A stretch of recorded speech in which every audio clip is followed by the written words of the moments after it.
The Senate has passed the 2022 to 2024 Medium-Term Expenditure Framework (MTEF), retaining the oil benchmark for the 2022 budget at $57 per barrel.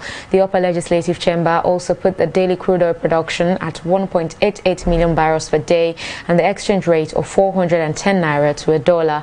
The lawmakers equally adopted an expected gross domestic product growth rate at 4.20%, while inflation rate was pegged at 13%. These resolutions were reached on Wednesday after a debate on the report of the Joint Committees on Finance and National Planning, chaired by Senator Adeola Solomon. The 410 rate that was proposed by the central bank, that is what the government of the day will use to execute the budget that is to be brought before, that they will be bringing before the National Assembly. And that is termed to be the official rate the government will be used to exchange whatever transaction is going into as far as the budget is concerned. And the recent move by the Central Bank of Nigeria to block the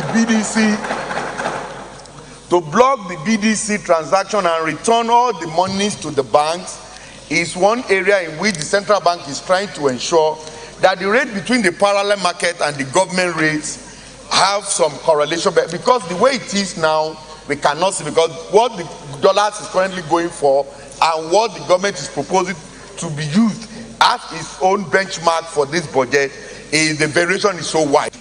When we had plenty of money, we didn't prioritize the construction of infrastructure in Nigeria. Today, we realize we need to construct infrastructure because that's the only way to develop the country.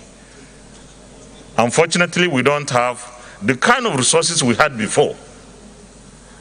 Now our options are very limited because our revenues are limited. I agree with all my colleagues who said we need to reduce borrowing.